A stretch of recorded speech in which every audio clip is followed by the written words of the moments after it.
Hello everyone. Tonight we begin with a whisper from the jungle. A voice carved in stone so massive it could crush your modern apartment block in one indifferent tumble. Picture this. You're standing in a clearing, the air thick with the scent of wet earth and rotting fruit. Your bare feet sinking into mud that clings like a lover's grudge. Before you looms an Olmec head, its basalt eyes staring through you. Lips sealed in a smirk that says it knows something you don't. The question isn't just what it wants to say, but why it refuses to speak at all. Why does it sit there, silent, while the world around it screams with life and death? Grab your blanket, dim the lights, and let's slip into this ancient dream together. Oh, and where are you watching from? What's the time where you are? Drop a comment below. I'd love to know who's curled up with me tonight. You wake to the shriek of a howler monkey. Its cry slicing through the dawn like a blade through palm fronds. Your hammock sways in a hut of woven reeds, the air heavy with the musk of damp wood and the faint tang of smoke from last night's fire. You're not alone.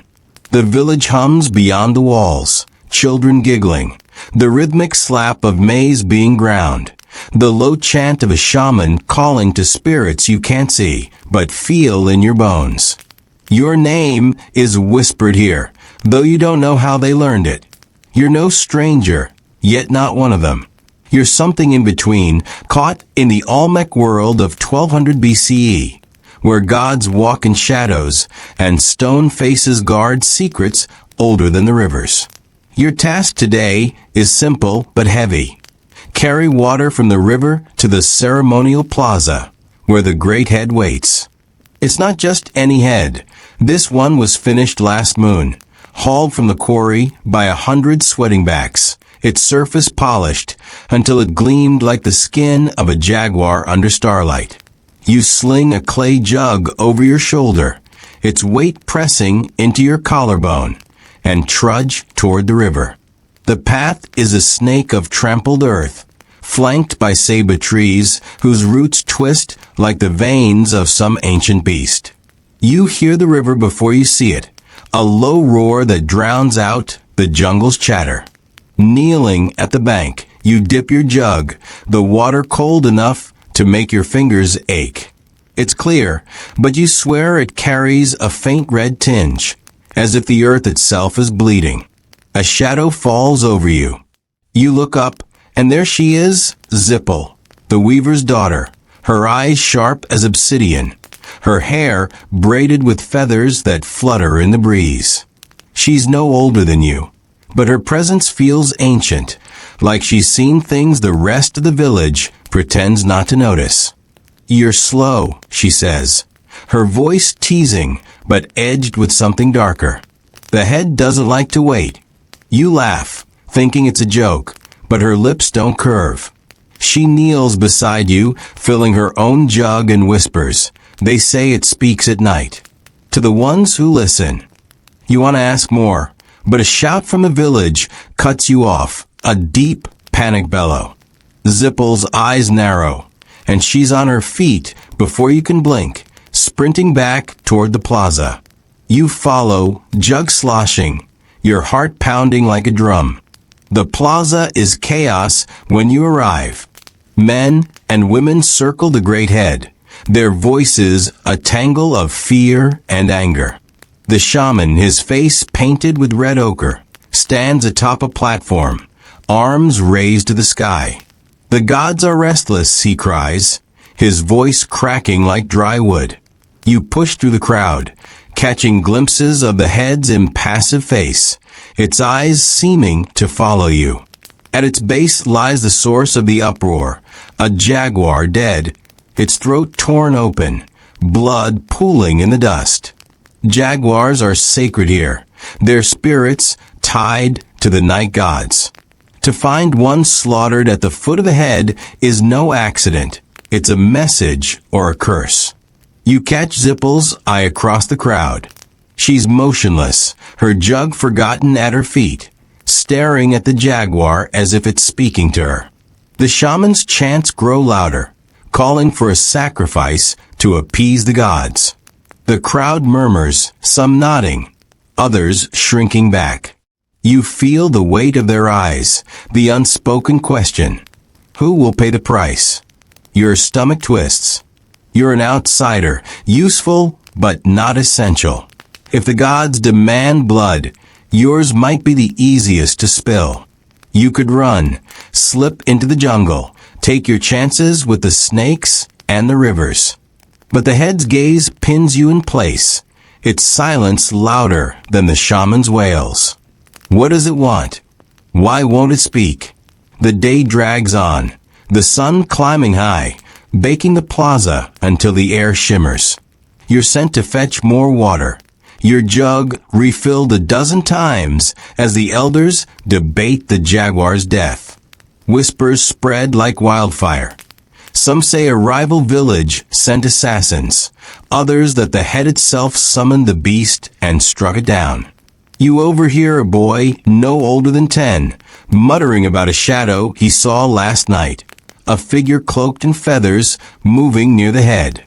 You want to ask him more, but he darts away, swallowed by the crowd. Zipple finds you at dusk, her face unreadable. You didn't run, she says, not a question. You shrug, unsure why you stayed. She nods, as if she understands something you don't, and hands you a small obsidian blade, its edge glinting in the fading light. Keep it close, she says. The night isn't safe. You lie in your hammock as the village quiets, the blade cold against your palm. The air is thick with the scent of burning copal, its smoke curling through the reeds. Outside, the jungle hums, a chorus of insects, the distant growl of something larger. You think of the head, its silent lips, the jaguar's blood seeping into the earth. Zipple's words echo in your mind. It speaks at night. You could go to the plaza, stand before the head, and listen. Or you could stay here, safe in the dark, pretending the gods aren't watching. The choice gnaws at you, sharp as the blade in your hand. The village sleeps, but you don't. The head is waiting. The night wraps around you like a damp cloak, heavy with the scent of moss and the faint, acrid bite of copal smoke lingering from the village's offerings. Your hammock creaks as you shift, the obsidian blade still clutched in your hand, its edge pressing a thin line of cold into your palm. The jungle outside your hut is alive, a symphony of chirps and rustles. But it's the silence from the plaza that pulls at you, tugging like a fishhook in your gut. The great Olmec head sits there, its basalt face unyielding, and you can't shake Zipple's words. It speaks at night.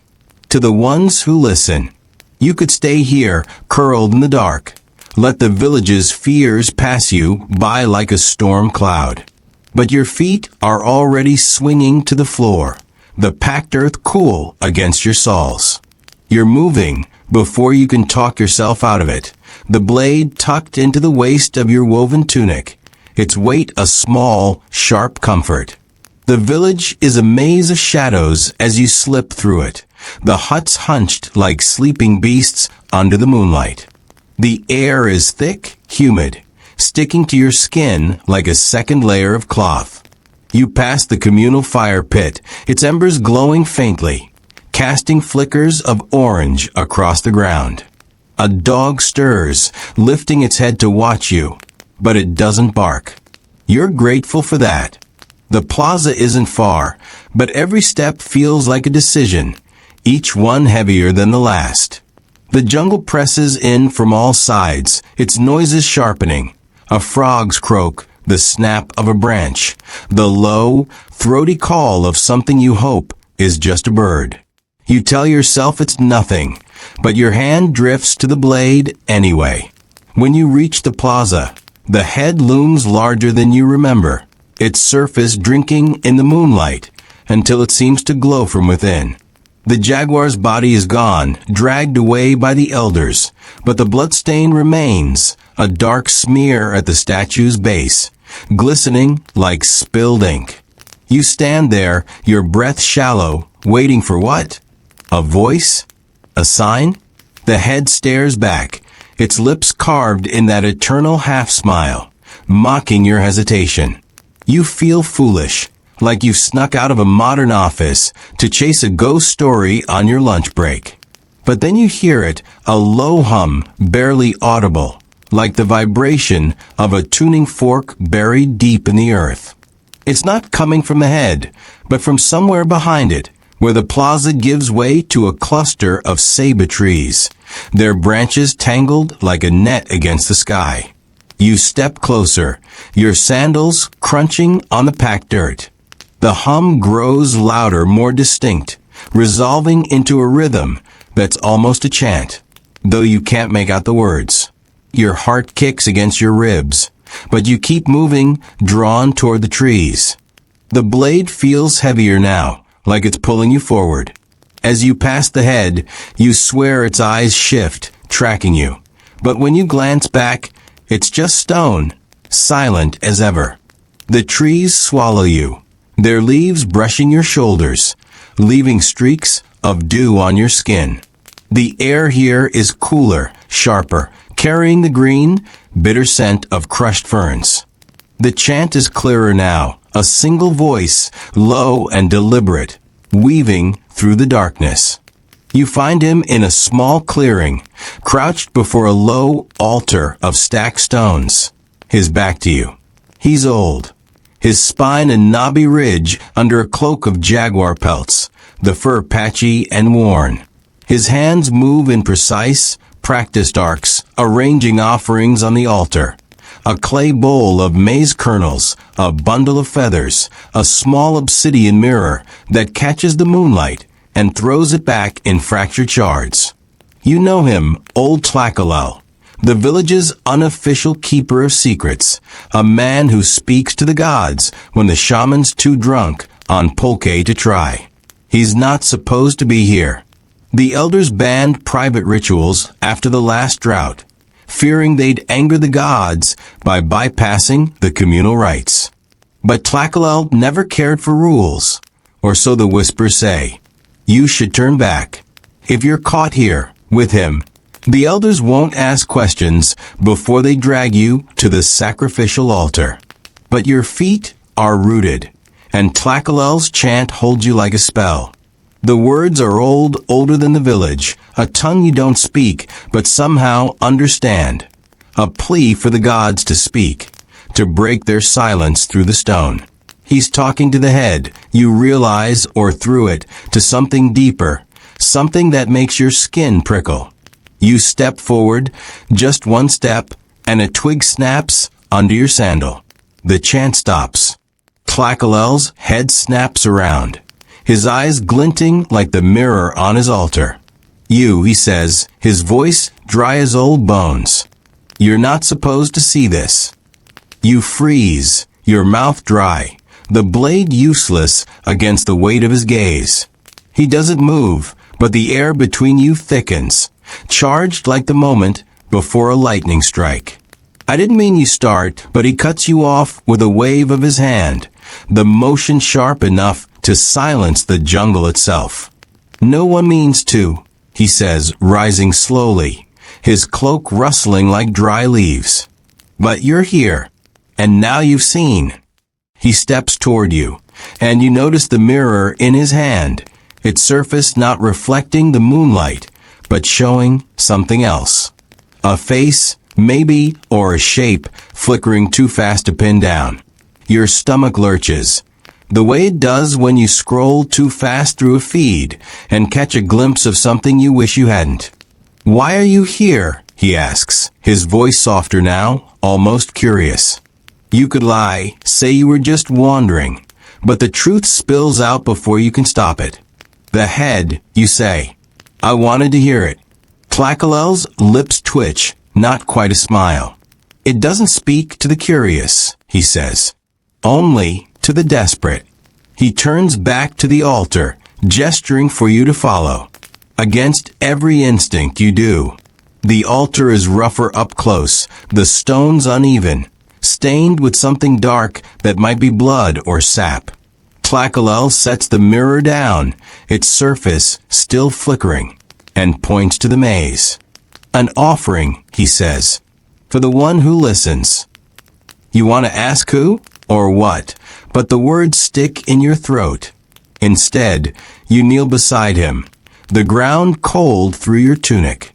He hands you a feather, its barbed soft but sharp at the edges, and tells you to place it on the altar. Your hands shake, but you obey, the feather settling among the offerings like a bird coming to rest. Tlakalel resumes his chant, quieter now, and you feel the hum again, rising through the earth, vibrating in your chest. It's not just sound, it's a presence, heavy, watching.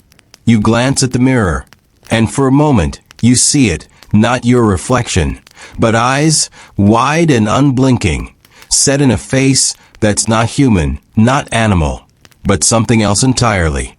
You jerk back, your breath catching, and Tlakalel's hand clamps onto your wrist, his grip surprisingly strong. Don't look away, he hisses. It sees you now. Your heart is a drum, pounding so loud you're sure the village will hear it. You want to run, to fling the blade and sprint back to your hammock. But Tlakalel's eyes hold you as much as his hand. You wanted to hear, he says. So listen. The chant resumes and the mirror's image shifts, the eyes fading into a swirl of shadow and light. You force yourself to watch, to listen, though every nerve screams to flee. The hum grows, filling your skull, and for a moment, you think you hear a voice, not Tlakalel's, not human, but something vast, ancient, speaking in a language that makes your blood run cold.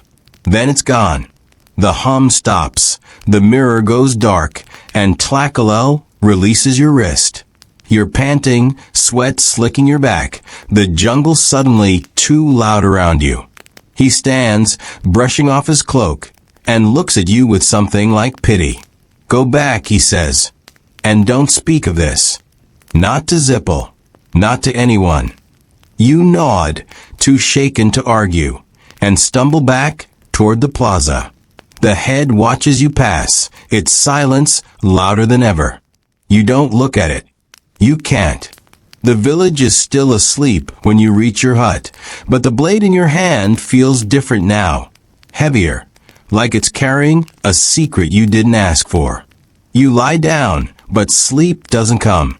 The jungle hums, and somewhere deep in the earth, something is listening.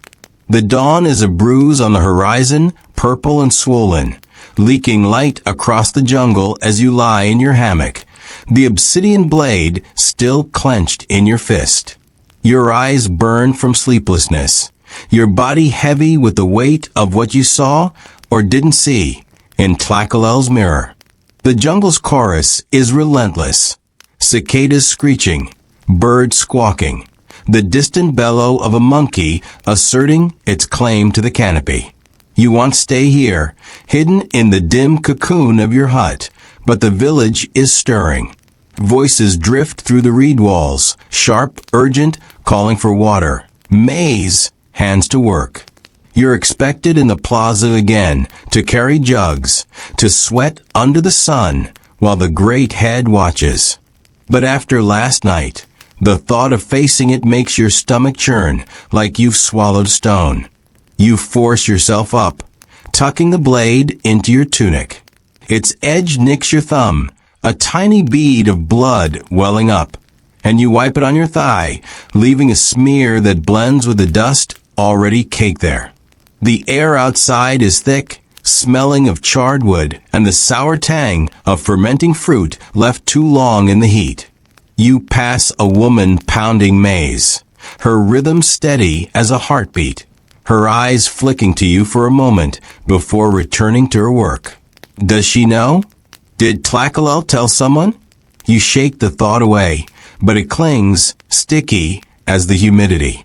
The plaza is already bustling when you arrive, the great head looming at its center, its basalt surface gleaming like it's been polished by the dawn itself.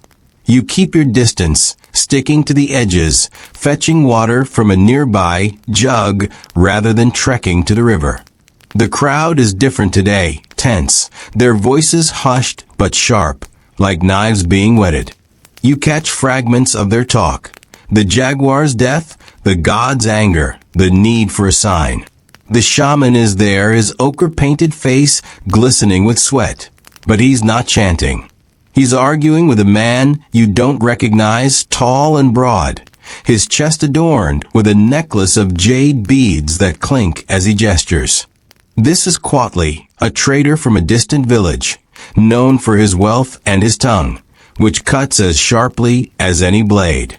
He's not supposed to be here. Traders come only for festivals or to barter. But his presence draws eyes, and you feel the plaza's rhythm shift, like a river hitting a rock. You linger near a stack of clay pots, pretending to adjust their balance, but really you're listening. Quatley's voice is loud, carrying over the crowd. The head is a warning, he says, pointing at it. His arms steady, as if he's accusing the stone itself. Your gods are silent because you've forgotten them. You build these faces, but you don't listen. The shaman bristles, his hands clenching into fists, but Quatley doesn't stop. My people saw a star fall last moon, burning red. The priests say it's a call to act, to cleanse. The word cleanse lands like a slap, and you see heads turn, eyes narrowing. Cleansing means blood, always. You think of the jaguar, its throat torn open, and your thumb throbs where the blade cut it. You should keep moving, keep your head down, but your feet won't budge. Quatley's words pull at you, and you wonder if he knows about Tlacael's ritual, about the mirror and the eyes that weren't yours. You glance at the head, half expecting it to react, but it's just stone, its lips sealed. A hand grazes your arm, and you flinch, nearly dropping the jug you're holding. It's Zipple, her feathers glinting in the sunlight, her expression unreadable. You look like you saw a ghost, she says, her voice low, teasing, but her eyes are searching, like she's trying to peel back your skin. You force a smile, muttering something about the heat, but she doesn't buy it. Stay away from Quatley, she says, nodding toward the trader. He's trouble. You want to ask why, but she's already moving, weaving through the crowd with a grace that makes you feel clumsy by comparison.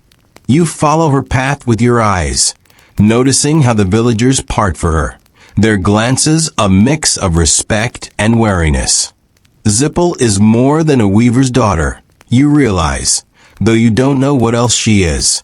The plaza grows hotter, the sun climbing, and you return to your work, hauling water, your shoulders aching under the jug's weight. The head shadow stretches across the dirt, its edges sharp, and you avoid stepping in it, as if it might swallow you whole.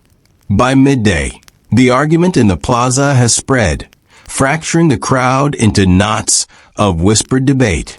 Some side with Quatley, murmuring about fallen stars and forgotten gods. Others back the shaman, insisting the head is a gift, not a curse. You hear talk of a ritual tonight, something big, to settle the god's anger. Your stomach twists at the thought of another altar, another mirror. You're carrying a jug back from the river when you see him, Quatley, alone near the plaza's edge, his jade beads catching the light as he crouches to inspect a crack in the ground. He's humming, a tune that feels familiar, like the chant Tlacael wove last night, but slower, deliberate. You should walk away. Zipple's warning echoes in your head, and Tlacael's secrecy weighs on you like a stone. But Quatley looks up, his eyes locking onto yours, and there's no escaping. You're the outsider, he says, not a question. His voice smooth as polished wood. The one who carries water, but watches everything. You nod, unsure what else to do, your throat dry despite the jug in your hands. He stands, brushing dust from his knees, and steps closer, his necklace clinking softly. "You've seen something," he says, quieter now, his gaze flicking to the head. "Haven't you?" Your heart stumbles. He can't know about Tlacalel, about the mirror, but his words cut too close. You think of modern lies, the kind you'd spin to dodge a boss's questions, but they feel flimsy here, under the weight of Quatley's stare. "I don't know what you mean," you say, your voice steadier than you feel. He smiles, but it's not warm. It's the smile of someone who's caught a fish and is deciding whether to gut it. "The head sees you," he says, and you see it. That's dangerous. He reaches into a pouch at his waist and pulls out a small carved object, a jaguar's head, no bigger than your thumb, its eyes tiny chips of obsidian. He presses it into your hand, his fingers warm against yours. "Keep it," he says. "It might help you choose." Choose what? You want to ask, but he's already walking away, his humming fading into the plaza's noise. The jaguar carving is smooth, heavy for its size, and you slip it into your tunic next to the blade, your mind racing. The day drags on, the sun relentless, the plaza a cauldron of heat and whispers. You hear more about the ritual, a blood offering, maybe human, to appease the gods. The elders are cagey, their faces closed, but the shaman's voice grows louder, promising salvation. You catch Zipple's eye once, but she looks away, her hands busy with a basket of feathers, her mouth set in a hard line. As dusk falls, the village shifts, preparing for the ritual. Torches are lit, their flames spitting sparks into the twilight, filling the air with the sharp scent of burning resin. You're told to stay back, to keep the water jugs filled, but the plaza pulls you in, its energy magnetic. The head is the center of it all, garlanded now with vines and flowers, though its expression hasn't changed. You see Tlacalel in the crowd, his jaguar cloak blending with the shadows, his eyes avoiding yours. Quatley is there too, standing too close to the shaman, his jade beads gleaming. The ritual begins with a drumbeat, deep and slow, vibrating in your chest like the hum from last night. You should leave. You're an outsider, and outsiders don't fare well when gods demand blood. The jaguar carving burns against your skin, and the blade feels alive, urging you to act. You could slip into the jungle, disappear before the drums stop. Or you could stay, watch, see what the head wants from you. The crowd presses closer, their chants rising, and you feel the choice narrowing, sharp as the obsidian in your hand. The head's eyes seem to glow in the torchlight, and for a moment you swear they're not stone at all, but alive, watching, waiting for you to decide. Are you still awake? I truly hope so, because there's something special about drifting through this story together, quietly, slowly. If you're still listening, whisper to me, where are you right now, and how far have we come together? Don't fall asleep just yet. The most mysterious part is still waiting for us ahead. The torchlight dances across the plaza, casting shadows that twist like spirits caught in the flicker. The air is thick with the scent of burning resin and crushed flowers, their sweetness undercut by the metallic tang of fear. You stand at the edge of the crowd, your sandals sinking into the soft earth, the obsidian blade and jaguar carving heavy against your chest. The great Olmec head looms at the center, its vine-wreathed surface glistening as if sweating in the heat. The drums pound, a pulse that syncs with your heartbeat, urging you to move, toward the ritual or away from it, you're not sure. The crowd's chants weave through the night, a tapestry of voices pleading with gods you've never seen, but feel in the prickle of your skin. You could slip away now, melt into the jungle's embrace. Let the village's fate unfold without you. But the head's gaze holds you, its silent lips daring you to stay. The shaman steps forward, his ochre-streaked face a mask of fervor, his arms raised to the starless sky. He's chanting now, words that slither through the air, sharp and guttural, calling for the gods to accept the offering. You don't see Quatley, but you feel his presence, like a storm cloud hovering just out of sight. Zipple is somewhere in the crowd, her feathers catching the torchlight, but you can't find her face. Tlackalel's jaguar cloak blends with the shadows, his eyes glinting when they meet yours, a warning or a challenge you can't read. The drums quicken and the crowd parts, revealing a figure bound in ropes, led toward the head's base. It's a boy, barely older than the one who spoke of shadows, his eyes wide with terror, his mouth gagged with a strip of cloth. Your stomach lurches. This is the cleansing Quatley spoke of, the blood to appease the silent gods. You grip the jaguar carving through your tunic, its edges biting into your palm. The boy's fear is a mirror to your own, reflecting the choice you've been dodging since Tlackalel's ritual. Act or flee, speak or stay silent. You're no hero, you're just someone who carries water, who stumbled into a world that doesn't care if you live or die. But the boy's eyes find yours, pleading, and you feel the weight of every deadline you've ever dodged, every hard choice you've pushed to tomorrow. The shaman raises a blade, its obsidian edge catching the torchlight, and the crowd's chant swells, a hungry roar. You could shout, disrupt the ritual, draw the blade at your waist, and cut the boy's ropes. Or you could do nothing, let the gods have their due, and hope the head's silence doesn't turn to you next. A hand closes on your arm, firm but not cruel. It's Zipple, her face close, her breath warm against your cheek. "Don't," she whispers, her voice barely audible over the drums. You can't save him.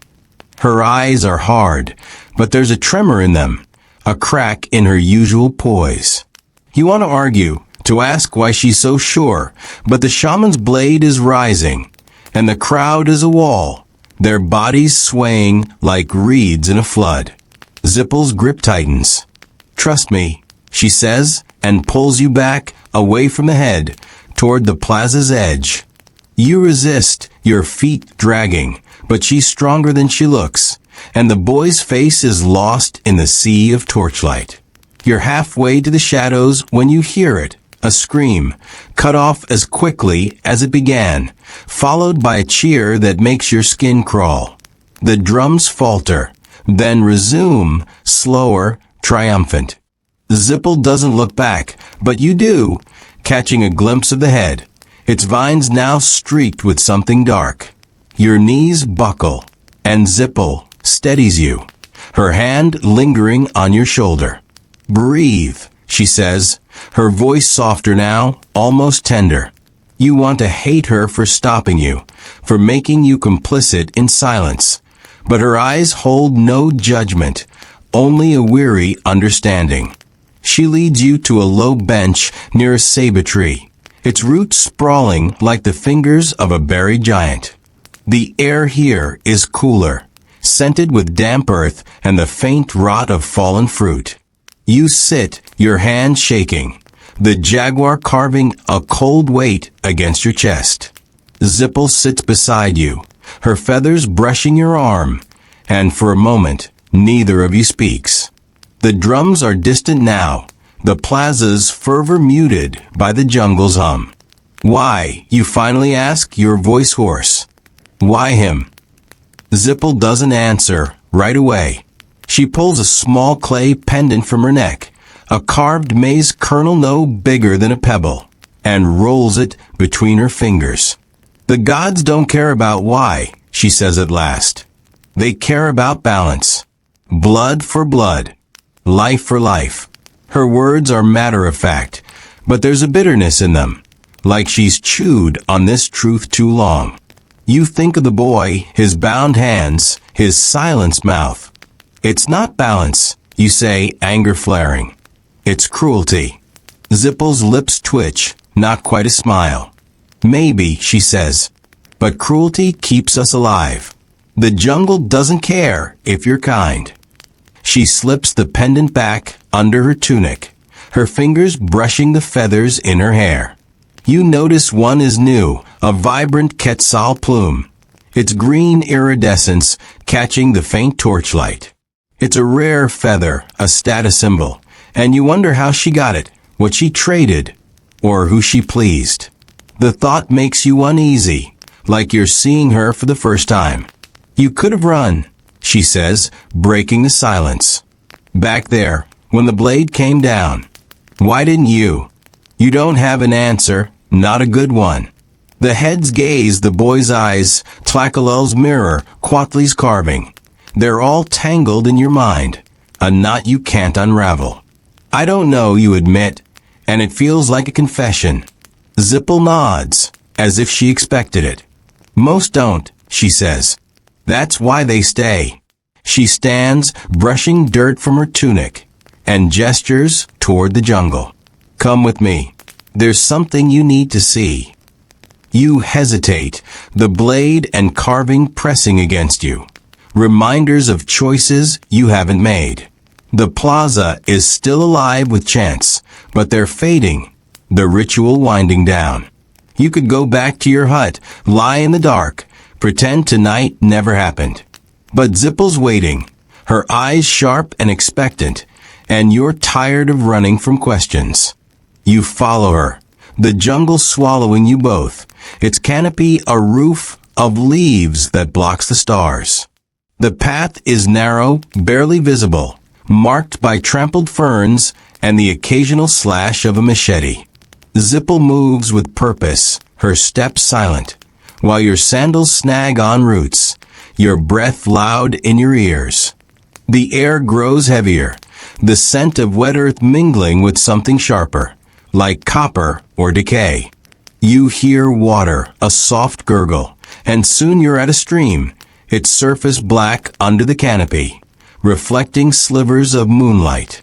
Zipple stops at the bank, crouching to dip her fingers in the water, her movements deliberate, almost ritualistic. Look, she says, pointing to a flat stone half submerged in the stream. It's carved, you realize, not like the head, but simpler, a spiral of lines that seem to pulse in the dim light.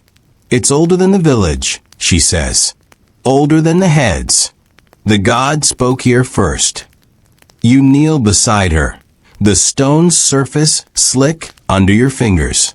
The spiral feels alive, its curves drawing your eyes inward, like a whirlpool pulling you down. You think of Tlacaelel's mirror, the eyes that weren't yours, and a chill runs through you. What does it mean? You ask, your voice barely a whisper.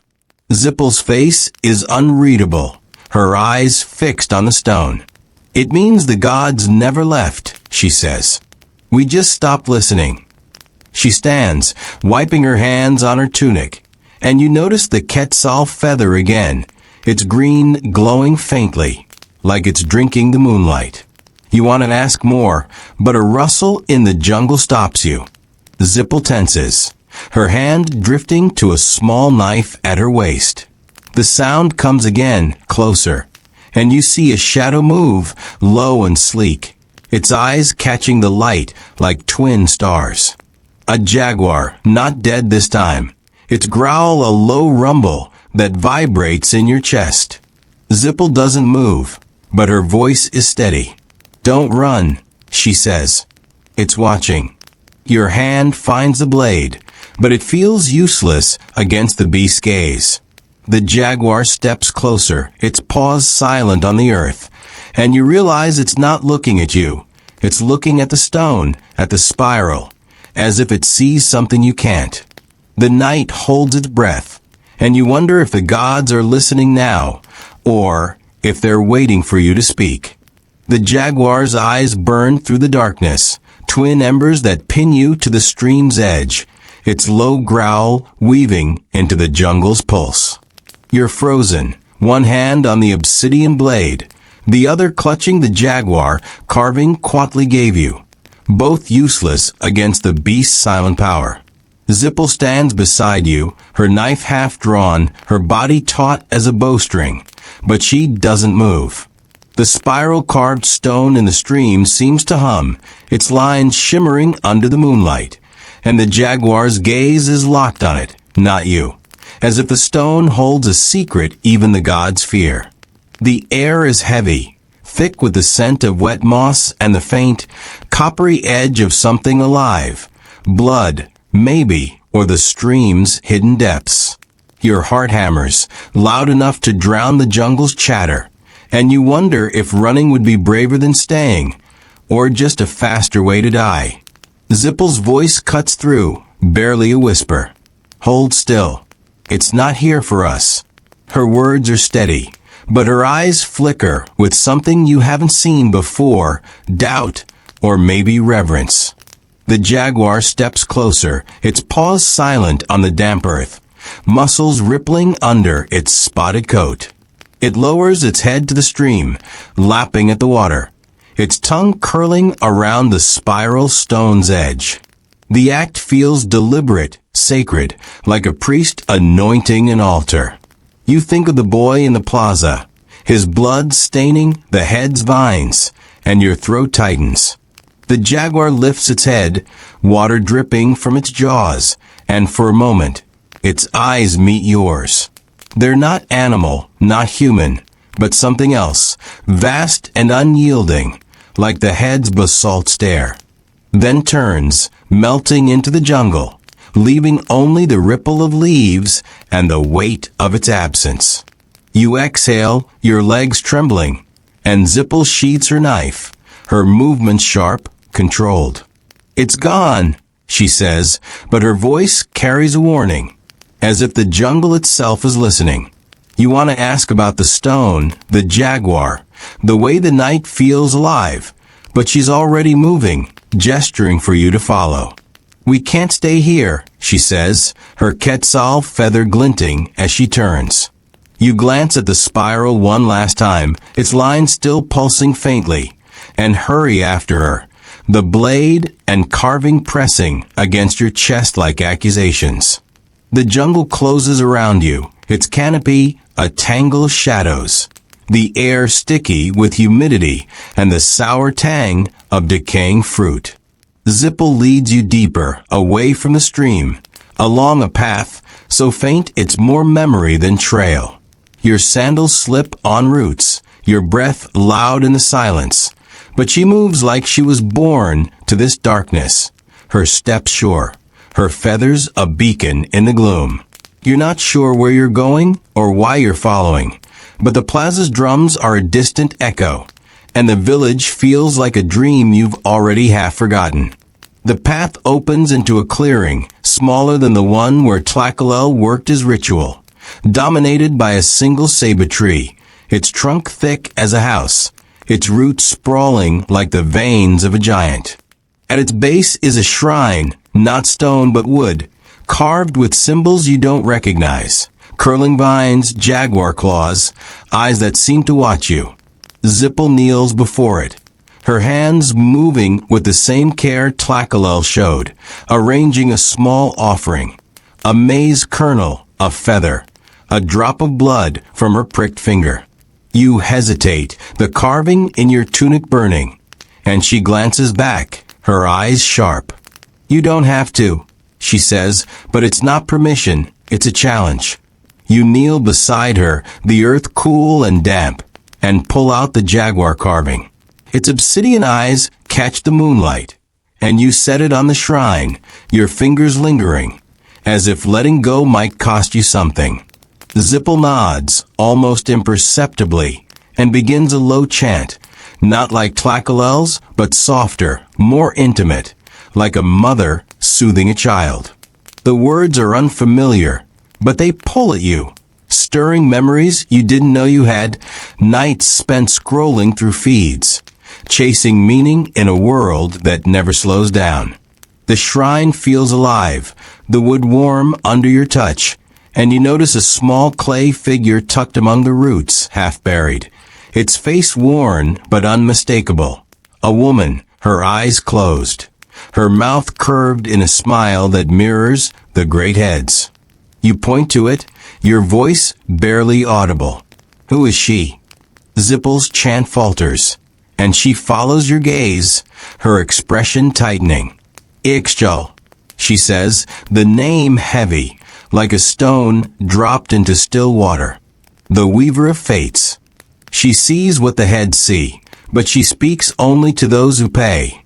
You think of the Quetzal feather, the maize pendant, the blood on Zippel's finger, and wonder what she's paid, what she's still paying. The jungle shifts, a rustle of leaves, and you tense, expecting the jaguar's return. But it's not a beast, it's a girl, younger than Zippel, her hair loose, her tunic stained with mud. She steps into the clearing, her eyes wide, darting between you and the shrine. You shouldn't be here, she says, her voice trembling but firm. You recognize her, Malin, the potter's daughter, always trailing Zippel like a shadow. Zippel stands, her movements slow, deliberate. Go back, Malin, she says, but there's no warmth in it, only a warning. Malin shakes her head, her hands clenched into fists. I saw you leave. I know what you're doing. Her gaze flicks to the shrine, to the jaguar carving, and you see fear in her eyes, but also something harder. Anger, maybe, or betrayal. You want to shrink back, to let Zippel handle this, but Malin's stare pins you in place. You're not one of us, she says, her voice sharp enough to cut. Why are you here, touching our gods? The question stings, echoing Quatli's words, Tlacaelel's secrecy. You're an outsider, always on the edge, and yet here you are, kneeling at a shrine you don't understand, holding a carving you didn't earn. You start, but Zippel cuts you off, stepping between you and Malin. He's here because I brought him, she says, her voice low, dangerous. Go back to the village, Malin. Now. Malin doesn't move. They're talking about you, she says, her eyes on Zippel. The elders. They say you're too close to the old ways, that you're stirring the gods against us. Your stomach twists, the memory of the boy's blood flashing in your mind. Zippel's face is stone, but her hand drifts to her knife, and you realize this isn't just a quarrel. It's a fracture, a choice that could end in blood.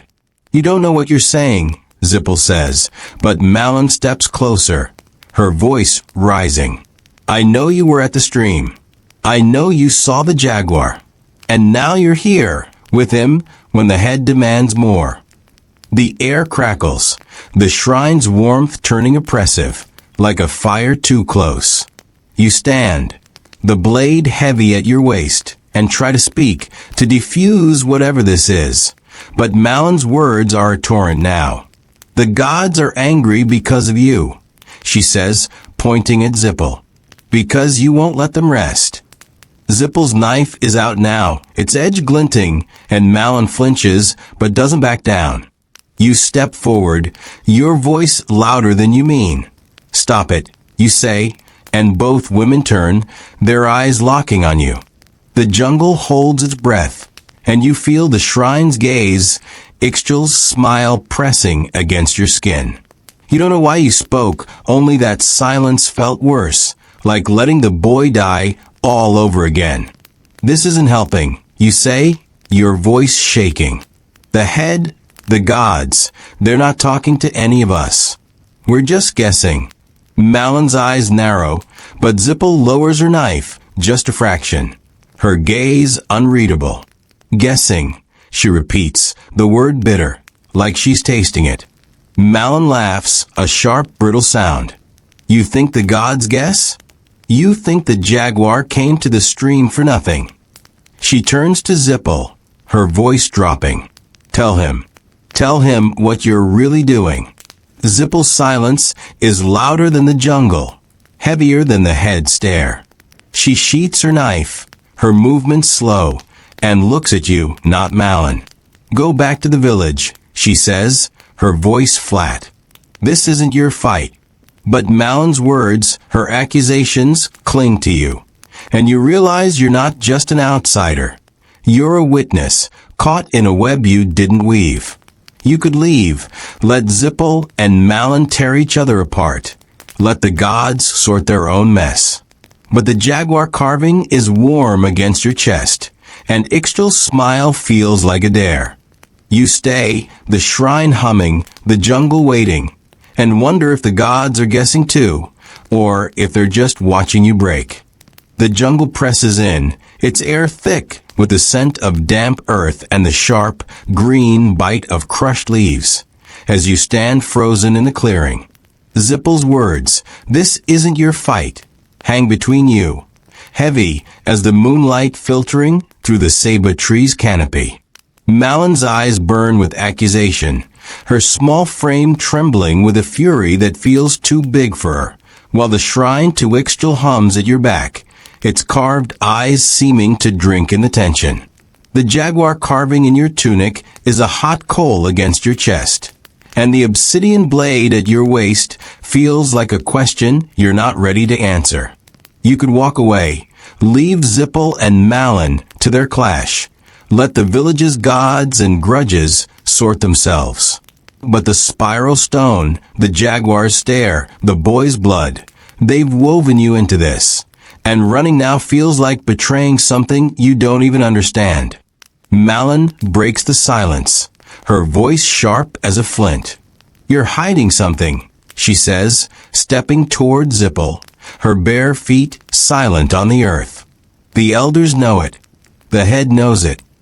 Zipple's face is a mask, but her hand hovers near her knife, a warning Malyn ignores. You think you can speak for the gods, but you're just a weaver's daughter. You're nothing. The words are venom, and you see Zipple flinch just for a moment before her eyes harden. "Go home, Malyn," she says, her voice low, dangerous. "Before you say something you can't take back." But Malyn doesn't budge, her fists clenched, her gaze flicking to you. "And you," she says, "you're worse. You don't belong here, but you're playing with our gods like they're yours." Her words sting, cutting deeper than you expect, like a coworker's jab at your desk job that hits too close to home. You're an outsider, always on the fringe. Yet here you are, kneeling at shrines, clutching carvings, chasing whispers in the dark. You open your mouth to respond, but Zipple steps forward, her quetzal feather glinting, and the air shifts, charged like the moment before a storm. "Enough," she says, her voice slicing through Malyn's anger. "You want truth? Follow me." She doesn't wait for an answer, turning toward the jungle, her steps swift, purposeful. Malyn hesitates, her eyes narrowing, but curiosity or defiance wins, and she follows. You're left standing by the shrine, Ixchel's smile mocking your indecision. You could stay here, safe in the clearing, but Zipple's glance over her shoulder pulls you forward, and you're moving before you can think. The path is a shadow, barely there, winding deeper into the jungle where the trees grow thicker, their roots twisting like the bones of some ancient beast. The air is heavier here, laced with the sour tang of rotting fruit and the faint, musky scent of something alive. Jaguar, maybe, or just your fear painting the darkness. Zipple leads, her silhouette a flicker of feathers and resolve, while Malyn trails close, her breath loud, her steps less sure. You bring up the rear, your sandals snagging on vines, your heart pounding in time with the jungle's pulse. No one speaks, but the silence is loud, filled with the rustle of leaves, the distant cry of a night bird, the hum of something you can't name but feel in your bones. The path ends at a low mound, unnatural in its symmetry, covered in moss and creeping vines that glow faintly in the moonlight. It's not a hill, it's a structure older than the village, its stones worn smooth by time. Zipple stops at its base, her hand resting on a slab carved with the same spiral you saw in the stream, its lines pulsing like a heartbeat. "This is what you wanted to know," she says, her voice steady but edged with something raw. Malyn's eyes widen, and she steps closer, her anger giving way to awe. "A temple," she whispers, her fingers brushing the stone. "The elders said they were gone." Zippel's lips curve, not quite a smile. "The elders say a lot of things." You stand back, the jaguar carving warm against your chest, and feel the weight of the place, its air thick with the scent of mildew and secrets. The temple is small, half swallowed by the jungle, but it radiates power, like the head in the plaza, only quieter, more intimate. Zippel kneels, pulling vines from a low opening, revealing a tunnel that smells of damp stone and something sharper, like blood or rust. "You want truth," she says, looking at Malyn, then you. "It's in there." Her words are a dare, and you feel the blade at your waist, the carving, the choices you've been dodging since the jaguar's death. Malyn's face is pale, but she nods, her jaw set. You want to protest, to ask what's waiting inside, but Zippel's eyes hold you, and you realize this is her fight now, and you're just a witness, or a pawn. Zippel lights a small torch, its flame spitting resin-scented smoke, and crawls into the tunnel, her feathers brushing the stone. Malyn follows, her movements jerky, and you're last, your breath shallow as the walls close in. The tunnel is tight, the air cool and heavy, smelling of earth and decay. Your hands scrape against the stone, rough with carvings you can't see but feel, spirals, claws, eyes that seem to watch you in the dark.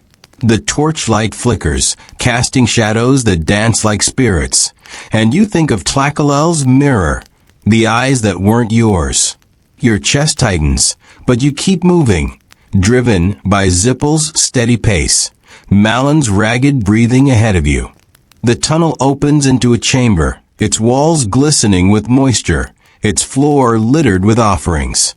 Maize kernels, feathers, small clay figures like the one at the shrine. At the center is a stone altar, low and wide, stained dark with something that could be blood or time. Above it hangs a mask, not stone but wood, carved with a face that's neither human nor animal, its eyes hollow, its mouth open in a silent scream. Zippel sets the torch in a crevice, its light pooling around the mask, and you feel the air shift, heavy with a presence you can't name. "This is where the gods listen," she says, her voice soft, almost reverent. "Where the heads were born." Malyn's eyes are wide, her anger forgotten, and she steps toward the altar, her hands trembling. "Why didn't you tell anyone?" she asks, her voice small. Zippel's gaze is fixed on the mask, her quetzal feather glowing faintly. "Because some truths cost too much," she says. "The elders want the heads to speak for them, but this is older. This is what they fear." You think of the boy's blood, the shaman's blade, and wonder what Zippel's hiding, what she's risking by bringing you here. The jaguar carving burns against your chest, and you step closer, drawn to the mask, its hollow eyes pulling you in. You're reaching for it, your fingers inches from the wood, when a sound stops you, a low, guttural chant, not Zippel's, not Malyn's, but coming from the tunnel behind you. Zippel spins, her knife out, and Malyn gasps, backing against the altar. The chant grows louder, deliberate, and you recognize it, the same rhythm Tlacalel used in his ritual. But this voice is different, deeper, laced with menace. A shadow fills the tunnel's mouth, and a figure emerges, cloaked in feathers, not jaguar pelts, their face hidden by a wooden mask like the one on the wall, only smaller, its eyes glinting with obsidian. You don't know them, but their presence is a blade, cutting through the chamber's air.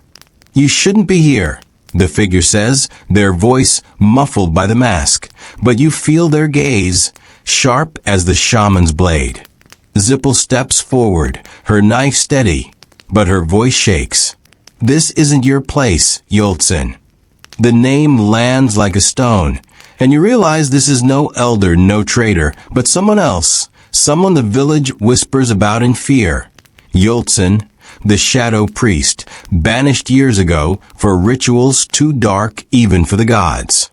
Malyn's face is white, and she clutches the altar, her eyes darting to the tunnel. You grip the blade at your waist, useless against Yoltsin's presence, and wonder if Zippel knew they'd come, if this was her plan all along. Yoltsin steps closer, their cloak rustling, and the mask on the wall seems to hum, its scream louder in the silence. You've woken something, they say, their voice a hiss. The heads are silent because they must be. You think you can speak for them. They point at Zippel, then you, and the jaguar carving feels like a brand. You could run, fight, or stand with Zippel, but every choice feels like a trap. Malyn's voice breaks the tension, small but fierce. Leave us alone, she says, and Yoltsin laughs, a sound that crawls up your spine. The torch flickers, and the mask's eyes seem to glow, watching, waiting for you to choose. The chamber's air is a vice, squeezing your lungs with the weight of Yoltsin's presence. Their feathered cloak, a cascade of shadows in the flickering torchlight. The wooden mask on the wall screams silently above the altar, its hollow eyes mirroring the obsidian glints in Yoltsin's own mask, and you feel the jaguar carving pulse against your chest, hot as a coal. Zippel stands firm, her knife gleaming, but her quetzal feather trembles, betraying the fear she won't voice. Malyn clings to the altar, her small frame dwarfed by the stone, her eyes darting between Yoltsin and the tunnel's dark mouth. The shadow priest's chant lingers, a low vibration that crawls through the damp stone, stirring the offerings, maize kernels, feathers, clay figures that litter the floor. You grip the obsidian blade at your waist, its edge a cold comfort, and wonder if you're here to witness a reckoning or become part of one. Yoltsin's masked face tilts, their gaze slicing through the chamber like a blade through flesh. You've trespassed, they say, their voice a rasp, muffled but heavy with authority. This place is not for weavers or outsiders. The words sting, pinning you as surely as they do Zippel, and you feel the weight of your otherness, like a modern email flagged for review, always under scrutiny. Zippel steps forward, her knife steady, her voice cutting through the tension. You have no claim here, Yoltsin. You were banished. Her words are bold, but there's a crack in them, a hint of doubt that Yoltsin seizes like a predator sensing weakness. Banished. Yoltsin laughs, a sound like dry leaves skittering across stone. The elders cast me out because they feared the truth. The heads are not yours to worship. They are prisons, carved to bind what should not walk. Their hand gestures toward the mask on the wall, its open mouth seeming to widen in the torchlight. You've stirred it, Zippel. You and your outsider, meddling where you don't belong. Malyn gasps, her fingers digging into the altar's edge, and you feel the chamber's air thicken, the hum from the spiral stone echoing in your skull. You want to ask what Yoltsin means, what the heads bind, but your throat is dry, and the jaguar carving burns, urging you to act or flee. Zippel's eyes flick to you, a silent command to stay put, but Malyn's voice breaks the standoff, small but defiant. You're lying, she says, stepping forward, her mud-stained tunic clinging to her trembling frame. The heads protect us. The gods speak through them. Yoltsin's mask turns toward her, and you feel the air shift, cold and sharp, like a blade drawn in the dark. Child, they say, their voice softening, almost pitying. The gods you pray to are shadows of what came before. The heads keep them silent, but silence is fragile. They step closer, their cloak rustling, and Malin shrinks back, her courage faltering. You should do something. Speak, move, anything. But the mask on the wall holds you. Its scream a weight in your chest. You think of the boy's blood, the jaguar's stare, Tlacael's mirror, and realize you're not just caught in a ritual, but in a war. One fought with stone and blood and secrets older than the jungle. Zippel's knife lowers slightly, her voice steady but strained. If the heads are prisons, why are you here, Yultsin? Why hide in the dark? Yultsin's mask tilts, as if amused, and they spread their arms, the feathers of their cloak catching the torchlight like a flock of startled birds. To finish what I started, they say, to break the silence. The words land like a stone in still water, rippling through the chamber.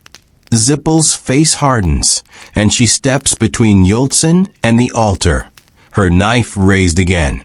You'll destroy us, she says, her voice low, fierce. The village, the heads, everything. Is that what you want? Yultsin doesn't answer, but their hand moves to their belt, pulling a small clay vial, its surface etched with spirals. They uncork it, and a scent fills the chamber, bitter, acrid, like charred herbs and something darker, something alive. The gods demand a voice, they say, tipping the vial over the altar. A single drop falls, black as ink, and the stone hisses, steam rising where it lands. Malin cries out, scrambling back, and you feel the chamber pulse, the mask scream growing louder, though no sound escapes. Zippel lunges, her knife aimed at Yultsin's hand, but they sidestep, fluid as a shadow, and the vial clatters to the floor unbroken. Fool, Yultsin hisses, their mask inches from Zippel's face. You can't stop it now.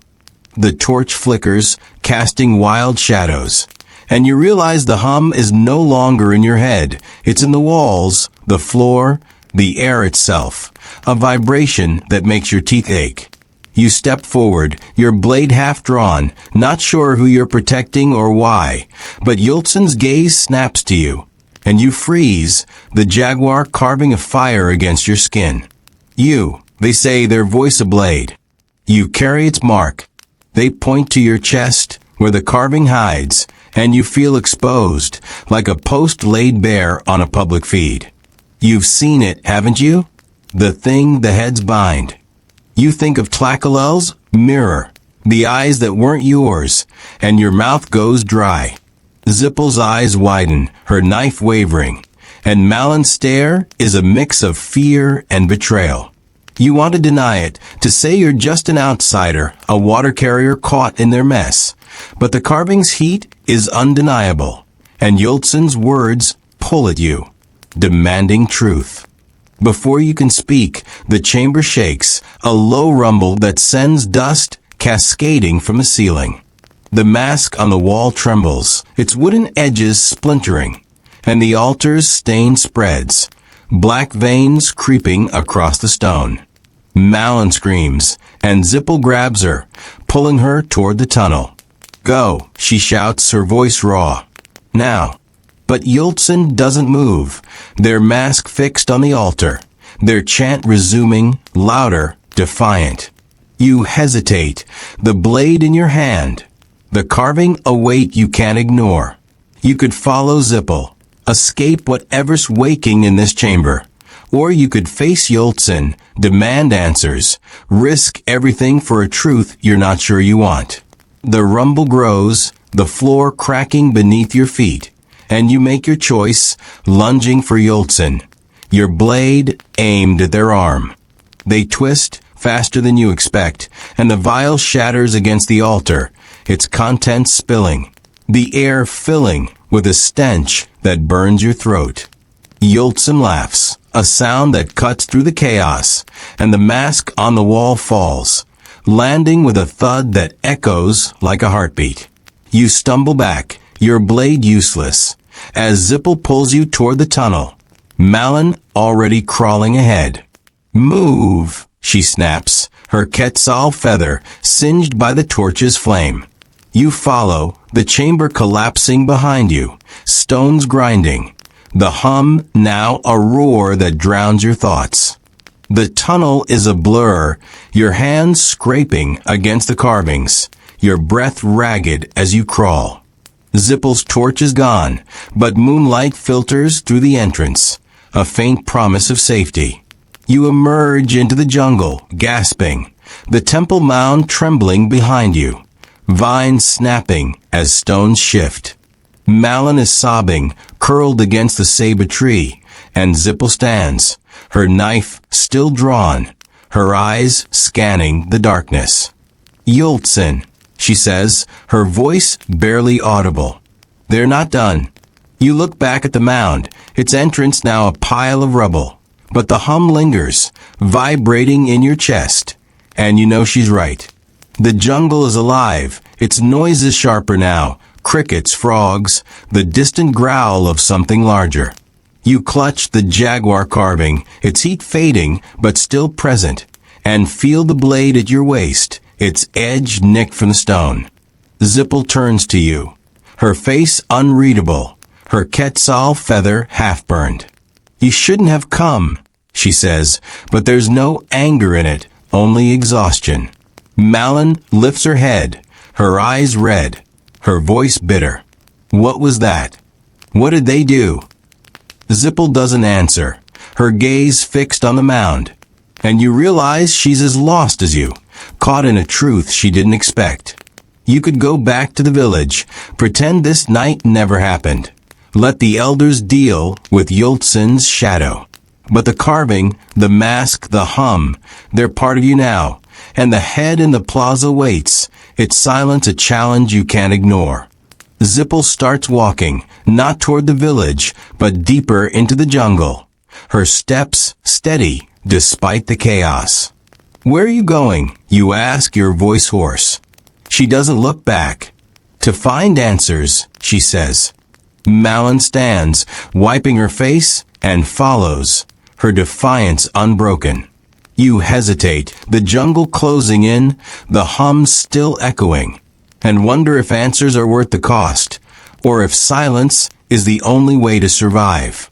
The jungle's embrace is relentless, its air a damp shroud that clings to your skin, thick with the scent of rotting leaves and the faint, metallic tang of the earth's hidden veins. You stumble after Zipple, her singed quetzal feather a dim beacon in the moonlight, while Malin trails close, her sobs quieted, but her steps heavy with defiance. The jaguar carving presses against your chest, its heat a dull pulse, and the obsidian blade at your waist feels heavier, nicked and worn from the temple's collapse. The hum from the buried chamber lingers in your bones, a vibration that makes the jungle's noises, crickets, nightbirds, the distant growl of something unseen, feel like a chorus to a song you don't understand. The village is far behind, its drums and torches a fading memory, but the great head's silent gaze haunts you, its basalt lips daring you to keep going, to chase answers you're not sure you want. Zipple moves with purpose, her knife sheathed but her hand never far from its hilt, her eyes scanning the darkness, as if she expects Yultsin's shadow to emerge from the trees. You want to ask where you're going, what answer she hopes to find, but her silence is a wall, and Malin's presence, tense, watchful, keeps your questions locked in your throat. The path is no path at all, just a thread of trampled ferns and broken branches, winding through ceiba trees whose roots twist like the fingers of a sleeping giant. The air grows cooler, the humidity giving way to a sharp mineral scent, and you hear water, a steady rush that grows louder with each step. Zipple slows, her hand raised, and you stop, your breath loud in the quiet, your sandals sinking into the soft earth. Before you is a ravine, its walls steep and slick with moss, the river at its bottom glinting like a blade under the stars. A narrow bridge spans it, not stone, but rope and wood, swaying gently in the breeze, its planks weathered and splintered. Zipple kneels at the ravine's edge, her fingers brushing a small stone marker carved with a jaguar's claw, its lines worn but deliberate. "We cross here," she says, her voice low, as if the river might hear. Malyn's eyes widen, her hands clenching into fists. "That bridge," she says, her voice sharp with fear. "It'll snap." Zipple's gaze is steady, unyielding. "It's held before. It'll hold now." She stands, stepping toward the bridge, and you feel the weight of her words, not just about the bridge, but about everything. Trust, survival, the truths you're chasing. You hesitate, the jaguar carving warm against your chest, the blade a cold reminder of your choices. The bridge looks like a modern deadline, flimsy and unforgiving, ready to collapse under the slightest misstep. You could turn back, find your way to the village, let Zipple and Malyn face whatever lies beyond the ravine. But the hum in your bones, the memory of Yultsen's vial, the masked silent scream, they pull you forward. And you step onto the bridge behind Zipple, the ropes creaking under your weight. Malyn follows, her breath hitching, her hands gripping the ropes, so tightly her knuckles gleam white in the moonlight. The river roars below, its spray cold against your legs, and you focus on Zipple's back, her steady steps, her quetzal feather a flicker of green in the dark. The bridge sways, each plank groaning, and you feel the jungle watching, its eyes hidden in the shadows. Halfway across, Malyn freezes, her voice a whisper. "Something's there," she says, pointing to the ravine's far side. You squint, your heart pounding, and see it, a shape, low and sleek, moving among the trees, its eyes catching the light like twin stars. Another jaguar, or the same one, its presence a weight that makes the bridge feel narrower, the river hungrier. Zipple doesn't stop, her voice calm but firm. "Keep moving. It's not here for us." Her words echo the stream, the shrine, but this time you're not sure she believes them. The jaguar vanishes, but its growl lingers, a low rumble that blends with the river's roar. You reach the other side, your legs trembling, the earth solid, but no less treacherous, slick with mud and littered with roots.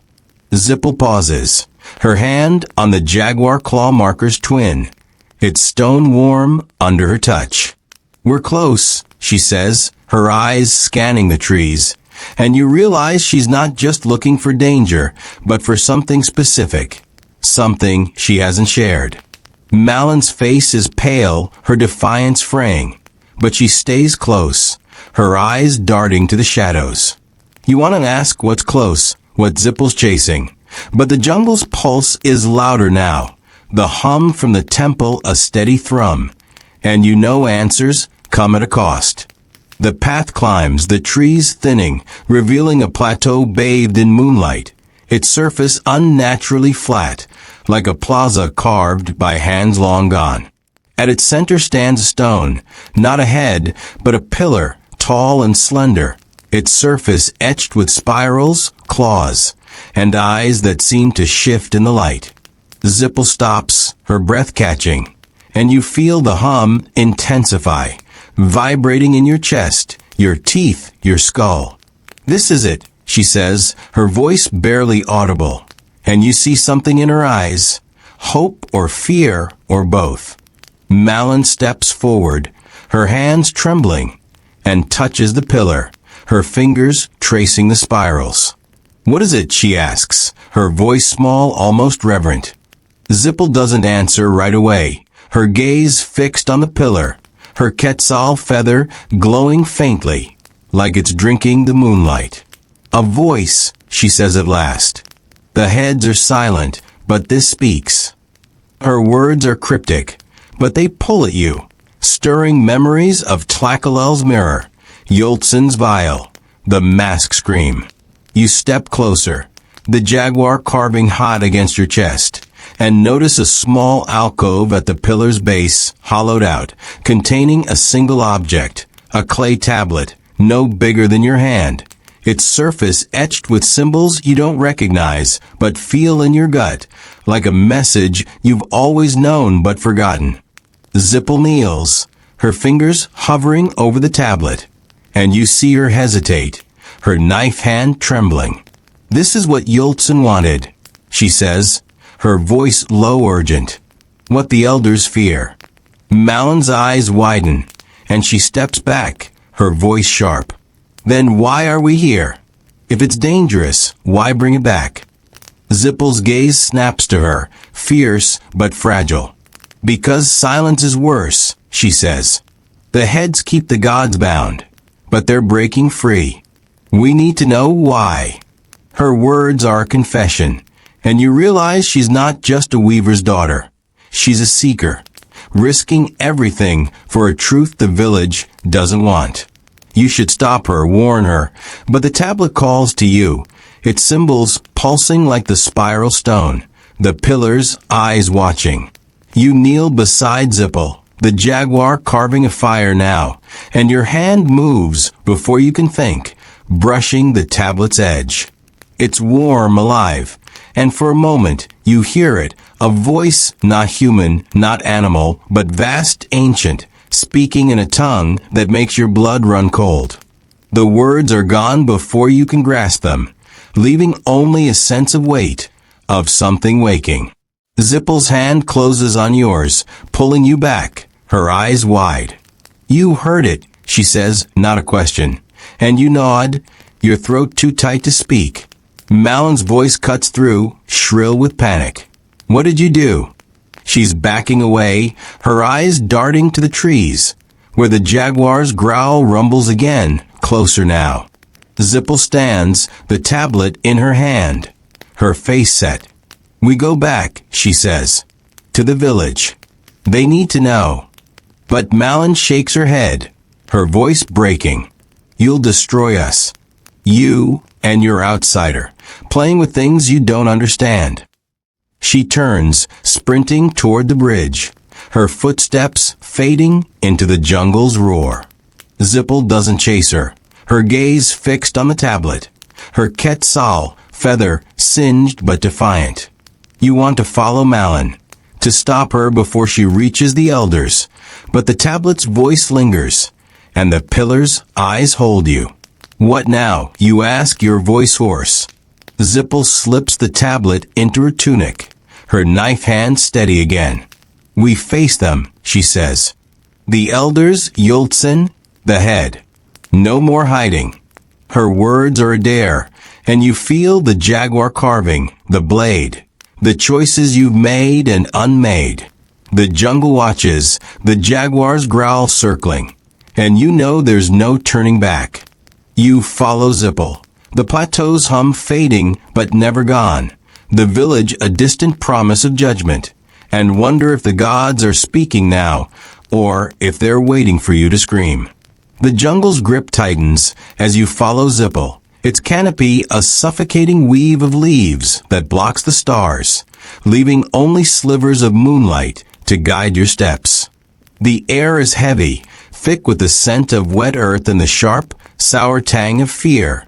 Yours, Zipple's, maybe even the jungle's own. The clay tablet is tucked inside her tunic, its weight invisible but palpable, pulling you both toward the village like a lodestone. The jaguar carving burns against your chest, its obsidian eyes a silent accusation, while the nicked blade at your waist swings with each step, a reminder of choices you've dodged and truths you've glimpsed. Malon is gone, her footsteps swallowed by the night, racing to the elders with warnings that could damn you both. The hum from the pillar lingers in your bones, a low thrum that makes the jungle's noises, crickets, frogs, the distant snarl of a beast, feel like a chant, urging you toward a reckoning you can't escape. Zipple moves swiftly, her singed quetzal feather flickering in the gloom, her knife hand steady despite the chaos you've left behind. The ravine's rope bridge sways in your memory, its creaks echoing the fragility of your path, but you're past it now, climbing through dense undergrowth, vines snagging at your sandals. You want to ask Zipple what she plans to say, how she'll face the elders with a tablet that speaks in voices no one should hear, but her silence is a wall, and you're too tired to breach it. The village is close.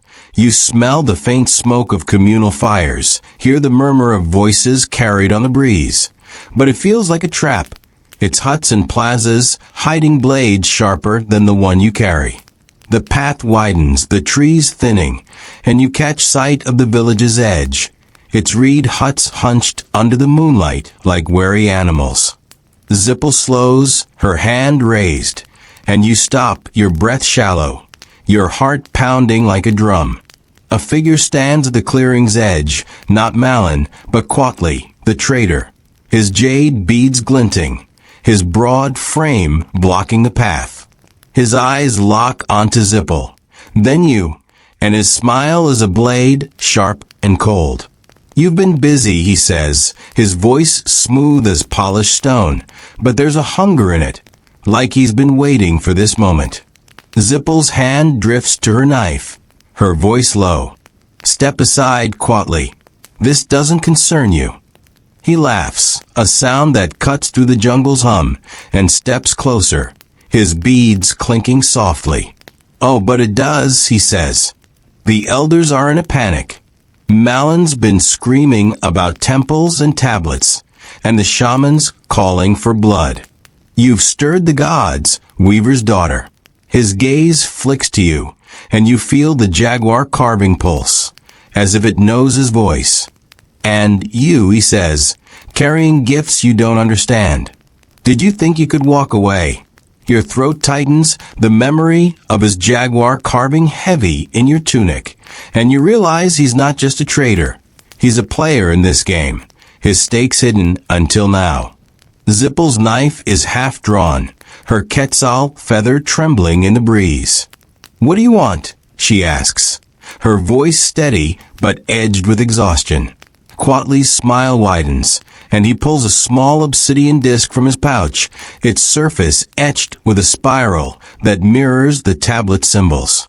Balance, he says, holding it up, the moonlight catching its edge. The heads keep the gods silent, but silence is breaking. The tablet you carry, it's a key, not a prayer. And I want it. His words are a jolt, tying Tlacalel's mirror, Yultsen's vial, the pillar's voice into a single, terrifying thread. You step forward, your blade hand twitching, but Zipple's glance stops you, sharp and commanding. You're no priest, she says, her voice dripping with scorn. You're a vulture, picking at what others bleed for. Quatley's smile doesn't falter, but his eyes narrow, and you feel the air shift, charged like the moment before a lightning strike. Call me what you want, he says, but I know what's coming. The gods are waking, and the village won't survive it. Give me the tablet, and I'll make sure you walk away. His offer is a trap as obvious as a modern scam email, but it pulls at you, promising safety in a world that offers none.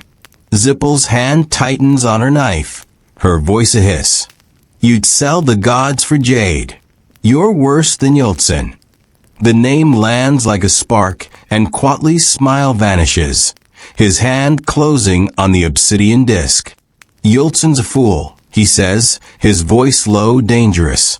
They think they can control it. I know better. He steps closer, and you see the glint of a blade at his waist, smaller than yours, but no less deadly. The jungle holds its breath, the hum from the tablet a steady pulse in your chest. And you realize this isn't just about the village. It's about power, about who speaks for the gods when the heads fall silent. You could run, leave Zipple to face Quatley, let the tablet's voice fade into the night. But the carving, the blade, the hum, they're part of you now, and running feels like surrendering to a truth you can't unsee. Zipple moves first, her knife flashing, aimed at Quatli's arm. But he's fast, dodging with a traitor's grace, his own blade out in a heartbeat. You lunge, your obsidian blade clumsy but desperate, catching the edge of his tunic, tearing it. Quatli spins, his disc raised like a shield, and the moonlight catches its spiral, blinding you for a moment. Zipple grabs your arm, pulling you back, her voice urgent. "Don't fight him," she says, her eyes locked on Quatli. "He's not worth it." But Quatli's laugh is a taunt, and he steps forward, his blade glinting. "You can't protect it," he says. "The tablet's mine." The jungle erupts, a howl, not human, not jaguar, but something older, deeper, shaking the trees. Quatli freezes, his blade wavering, and Zipple's eyes widen, her quetzal feather still as stone. The hum from the tablet surges, a vibration that makes your teeth ache. And you see it, a shadow, massive, moving through the trees, its form indistinct but heavy, like the head itself come to life. Quatli's face pales, his beads clinking as he steps back, his bravado crumbling. "You've woken it," he whispers, his voice breaking. And for the first time, you see fear in his eyes, raw and human. Zipple grabs your hand, the tablet's weight pulling at her tunic, and runs, dragging you toward the village. You stumble after her, the jungle blurring, the shadows howl echoing in your skull. The village looms ahead, its fires brighter now, its voices louder, laced with panic. You burst into the clearing, huts and torches swirling, and see the plaza, the great head at its center, its basalt surface gleaming like it's been washed in blood. The elders are there, their faces grim, the shaman chanting, his ochre paint streaked with sweat. Malin stands among them, her eyes red, her voice shrill as she points at you and Zipple. "They brought it," she cries. "They woke the gods." The crowd turns, their eyes a wall of judgment, and you feel the tablets hum, the carving's heat, the blade's weight, all tying you to this moment. Zipple steps forward, the tablet in her hand, its symbols glowing faintly, and the crowd gasps, some shrinking back, others leaning in, hungry for answers. "This is the truth," she says, her voice steady despite the chaos. The heads are silent because they must be, but the silence is breaking. We can't hide anymore. The shaman's chant falters, his blade raised, but the elders hesitate, their eyes on the tablet. Its voice a whisper only you and Zipple hear. Quatli emerges from the jungle, his tunic torn, his face a mask of rage and fear. "She'll destroy you," he says, pointing at Zipple. "Give me the tablet, and I'll stop it." The shadow's howl rises again, closer now, shaking the plaza, and the head's eyes seem to glow, its lips parting in a silent scream. You step beside Zipple, your blade drawn, not for Quatli, but for the truth, whatever it costs.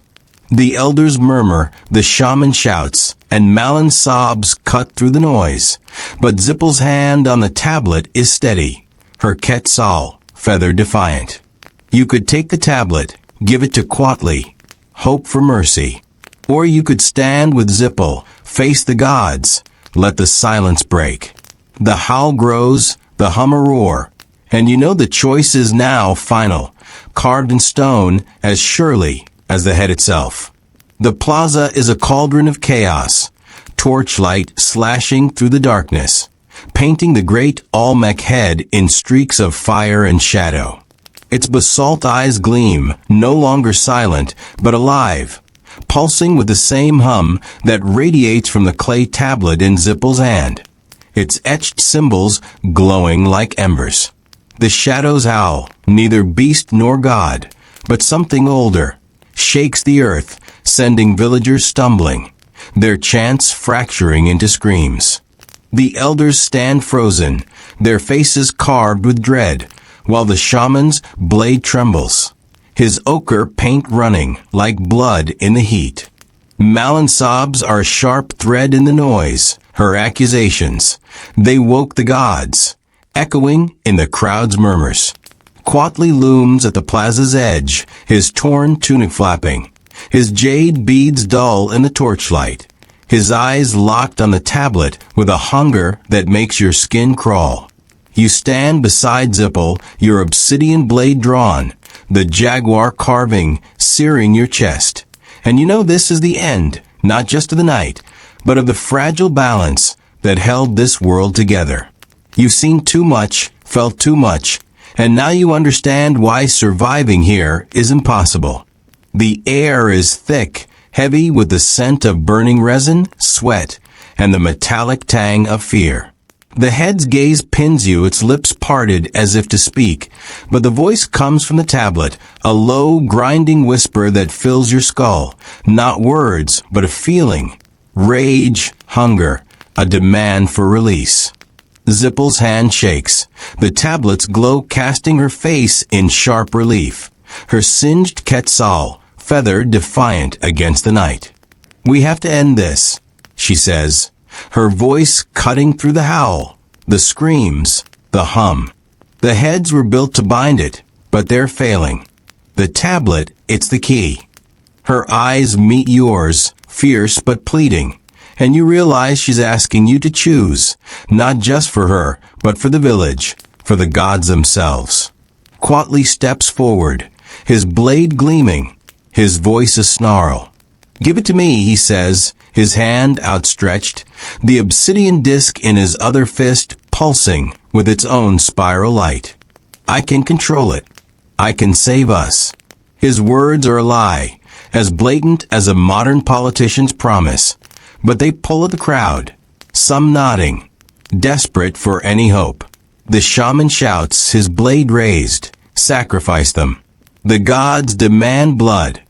The elders hesitate, their eyes darting from Zipple to Quatley to the head, its hum now a roar that cracks the plaza's earth, sending dust spiraling into the air. Malyn's voice rises shrill, "They'll kill us all," and you see her point at you, her fear twisting into betrayal. You grip your blade, its nicked edge a mirror to your own fraying resolve. The jaguar carving burns, its obsidian eyes whispering of the stream, the temple, the pillar. Moments where you glimpsed the truth, but turned away. You could give Quatley the tablet, let him play his game, hope he's right about control.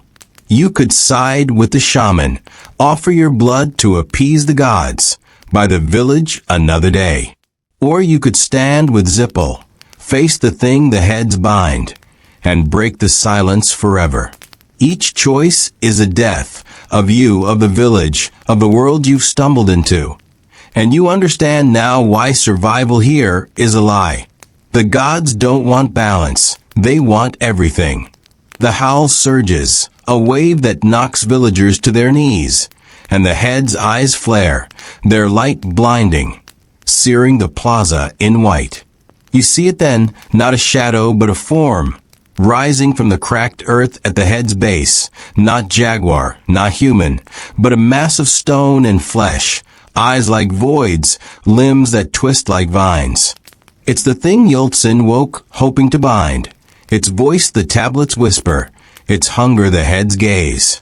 The crowd screams, some fleeing, others frozen, their faces pale as the thing grows, its form solidifying, its eyes locking onto the tablet in Zipple's hand. Zipple's breath catches, her knife drawn, but her eyes are steady, her quetzal feather glowing faintly, like a spark of defiance. "We can't fight it," she says, her voice barely audible over the roar. "But we can end it." You step closer, your blade raised, the jaguar carving a fire now, its heat spreading through you, burning away fear. You see Tlakalel in the crowd, his jaguar cloak tattered, his eyes wide with something like awe.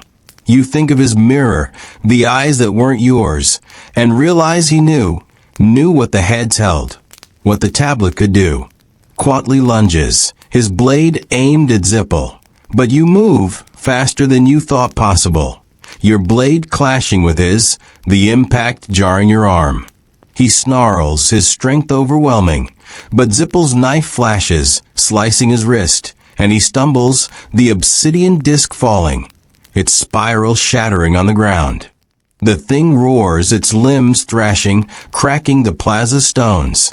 And you know time is gone. You grab Zippel's arm, pulling her to the head's base. The tablet's glow blinding now. Its voices scream in your mind. What do we do? You shout, your voice raw. She looks at you, her eyes clear, and presses the tablet into your hands, its weight unbearable, its heat searing. Break it, she says. Free them, or bind them forever. Her words are a choice, the final one. And you see the moral cost. Free the gods, let them consume the world, or bind them again, with blood, with silence, with the heads that can't hold forever. You raise the tablet, its symbols alive, crawling across its surface, and the thing's eyes bore into you, its hunger a void that pulls at your soul. You think of the boy's blood, Malin's betrayal, Yultsin's madness, and no survival was never the point. Understanding is. You bring the tablet down, not on the head, but on the cracked earth, its clay shattering, its glow exploding, a wave of light that blinds, burns, consumes. The thing screams, its form collapsing, stone and flesh dissolving into dust, the hum silenced, the head's eyes dimming, its lips sealed once more. The plaza is still, the crowd silent, their faces blank with shock. Zippel falls to her knees, her quetzal feather ash now, her breath ragged. Quatli lies bleeding, his beads scattered, his ambition broken. Malin weeps, her hands covering her face, and Tlakalel steps forward, his cloak trailing, his eyes on the head. It's done, he says, his voice soft, almost sad. For now. You drop your blade, the jaguar carving cold, its power spent, and look at the head, its silence heavier than ever. You've ended it, but at a cost you can't name, not life, not blood, but something deeper, something that makes survival impossible. Because living here means carrying the weight of what you've seen, what you've chosen. The villagers disperse, some weeping, others silent, the elders retreating, the shaman's blade abandoned. Zippel stands, her face unreadable, and walks into the jungle, not looking back. You want to follow, to ask what's next, but you know there's no answer, only the head, the silence, the truth you can't unlearn. You turn away, the plaza empty now, the torches guttering, and feel the night close in, its air cold, scented with ash and loss. You've solved them all. The gods are bound or gone, but the why remains, a question carved in stone, unanswered, eternal.